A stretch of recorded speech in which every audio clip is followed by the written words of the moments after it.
Saving Marriage with Unconditional Love by justmymom.com. You don't love your partner anymore? How to save your marriage. What is the essential ingredient in saving your marriage? In the middle of a workshop recently, a pertinent question was asked about what creates the ideal relationship. We were asked to think of a relationship we had with something in the last week that in one's mind was the ideal relationship, and to think of what it was about that relationship that made it ideal. Several men in the group thought of their cars, tool sheds, families, workmates, old friends, even relationships with objects such as their television remote, recliner chair, or favorite pair of shoes. To each of these men, these things felt comfortable and simple. The relationships they had with these people or objects were rewarding and easy to maintain. Several women considered kitchen appliances, favorite clothes or shoes, old friends, neighbors, and treasured items in their lives, and the bond that they had created either between people or with items they used in their lives. Words such as reliable, dependable, and comforting were used. When my turn came to identify my ideal relationship, I thought of my dog. My dog has very simple needs, requiring only food, shelter, and love. No matter how my day has been or what kind of mood I'm in when I get home at night, and I'm greeted in such an authentic, transparent, and enthusiastic fashion. My dog is always excited to see me, and it's very humbling when you consider it. I don't know of any others that greet me so enthusiastically night after night. No matter how long I have been away from the house or no matter how my day has been.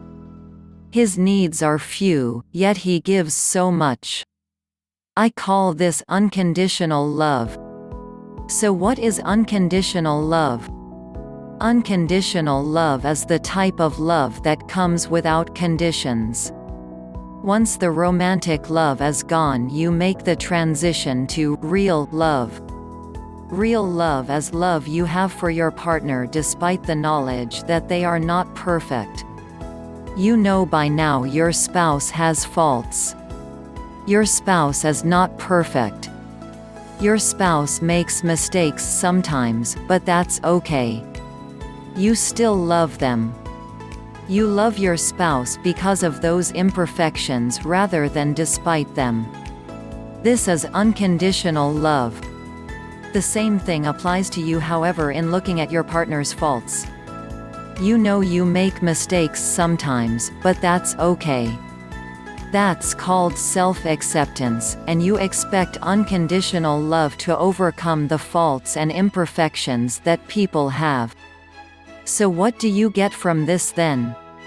Should we all go out and get dogs to teach us something about unconditional love? Maybe there is a lesson to be learned here. We all clutter our lives with thoughts and emotions, trials and tribulations, and there is a temptation to let our issues become bigger than they are and rule our lives. If you are serious about saving your marriage, the key is in finding ways to place the emotional clutter to one side and let your unconditional love come through. It is okay to have faults and make mistakes. It's okay to have thoughts and feelings.